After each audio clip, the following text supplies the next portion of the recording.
I've waited 15 episodes, 4 months for this day. Not gonna lie, Toji's peak felon behavior at the start of the season was a surprise, and it held me down for a little. But it's finally time for the big bro to make his way through. So this episode begins with Toji staring down Megumi, and this nigga Toji just squared up.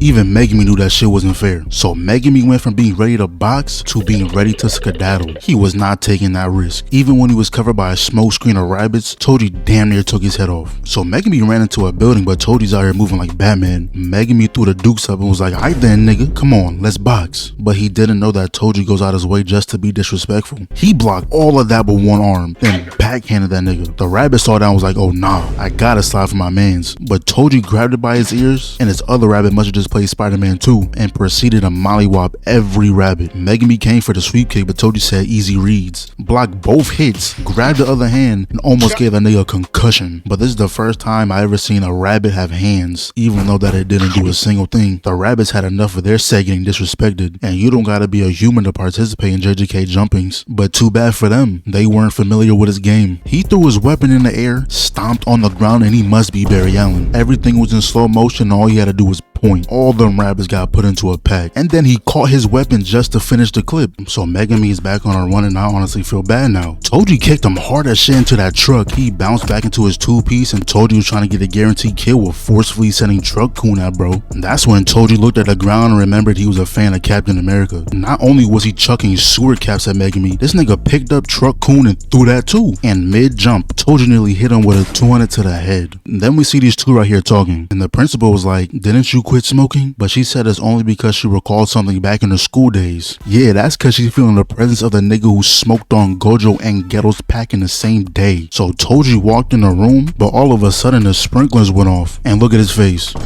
He's like, damn, this nigga is sorry. That's when the bird came through and electrified the place, but Toji gave it a side eye of death. That face pretty much says, "Don't let me catch your ass outside, nigga." Toji came from the top ropes, but Megumi said, "We." At this point, Megumi had a game plan and all he had to do was execute, but Toji said, "Speed blitz." Megumi is so lucky he the smart one in the group, or he would have been bodied. The rabbits under his foot turning the water, pretty much messing up his whole flow. Megumi then grabbed him, was about to send him back to the lobby, and Toji just looked at him with nothing but disappointment. He's just staring at him like, "Damn bro, I thought my seed would have had better hands than this." He dashed back, and this is when he started to remember. We saw a flashback of Toji talking to Ohead about selling his son for 10. That better not be 10 bands. If you gonna sell me, at least get a duffel. And this next part right here damn near made me shed a tear. Low key, there's only 3 niggas in the show who are guaranteed to stand on business, and that's Gojo, Sukuna, and of course Toji. And I had to witness one of the big 3 leaving the server, all because he didn't want to pay child support. And I really wanted to see Toji pull up on Sukuna, or at least wanted to see Gojo get PTSD from seeing him. But you know what really pissed me off? While Megumi was walking away, my boy ended up getting stabbed, and I was like, "Hey yo, what's going on?" And he turns around and it's the same dude from earlier. Like, bro, do we gotta get Nanami on you again? So then now we see Pan and this dude walking around, and bro was getting annoyed that Pan was constantly bringing up Gojo. He made the point that there's probably so many people scared hiding right now, and they should focus on getting them. And I was like, hold up.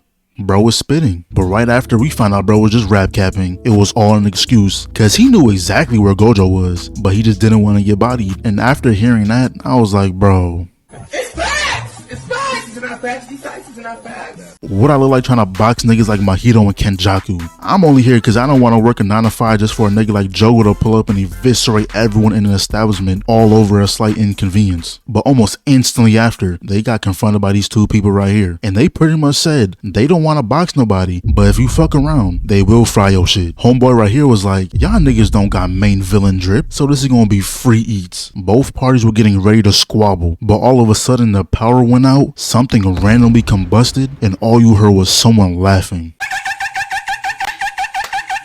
And now, we finally gonna see the true dog in action. They had this in movie style and everything. I knew they was cooking some heat for this fight. So off rip, they treating this like a DBC battle, boxing in the sky. Jogo tried to fireball Jutsu, but Sukuna said, "Miss me with that weak shit." Turned his arms to calamari, grabbed a random boulder from out his inventory and tossed it at his dome piece. Jogo was like, "I bet," and turned his arm into an LMG. And that's when Sukuna walked into the building, and you know it's Lightberg when he still got his hands in his pocket. So Sukuna was running out, and Jogo thought he had a big brain moment when he tried to window camp. But all that just to get outplayed and turn into calamari again. That's when he turned his head and shot a special beam cannon. But Sukuna simply said no. Bro wasn't even in the frame anymore. He came back around and hit that nigga with a Broly command grab. And he purposely made sure he ping-ponged on every street sign in the area. Jogo got sent through every building possible and got up like, we're just getting started. Sukuna came through like, man, shut your dumb ass up. But now he was pissed. Bro was now kissing the ground and couldn't let that go unchecked. He flew back up with an ocean of lava and bro was out here surfing on it too. The lava was coming towards Sukuna, but he simply stood there and told it, nah, I'm good. Tried to shoot him, but he didn't know he was Weeb Nation certified. Jogo is trying his hardest while Sukuna still got one hand in his pocket and the other hand is only out because it got a little sweaty. And now Jogo is pulling out moves I didn't even know was conceivable. Made two giant hands and smashed building straight into Sukuna, but that boy cut straight through and said he's a real honored one. And then he just vanished. Had that boy searching.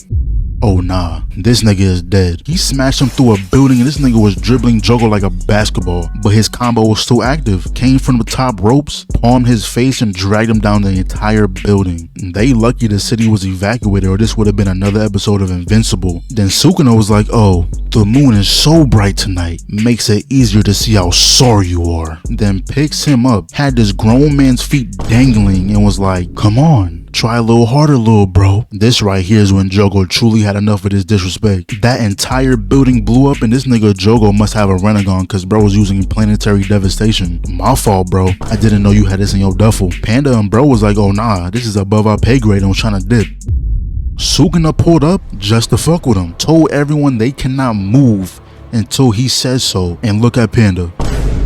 Me and him will have the same face. Like, no way, this nigga cannot be serious. But no one dared test that nigga's gangster, cause they knew that was a free ticket to the afterlife. And the moment he clapped his hands, they left with efficiency. I honestly got no clue how they could have survived that explosion. But to Sukuna, that was no more than a child's game. Bro was really posted up, sitting on a meteor like that wasn't Jogo's ultimate, like that wasn't his level 3. He used the rest of his meter for that attack just for it to do nothing. So Sukuna was like, hey bro, why don't you use your domain? You only need one hit. But Jogo said, hell nah bro, I know I can't hang with you in a domain fight. Then I kid you not, Sukuna laughed in his face and called him a bitch. Sukuna then got up and was like, alright then bro, I'ma just whip your ass with your own specialty. They both up their blicks and we all know who's gonna get out of here. But Jogo started thinking about his dead homies and pretty much was accepting the fact that he was gonna get cooked. But then this nigga Sukuna evaded his mind, and not gonna lie, I didn't expect it from him. I thought he was gonna invade and start talking crazy, but he just went in there and called him strong. Then Jogo started crying and he was like, hold on, what is this? Sukuna was like, I don't know bro,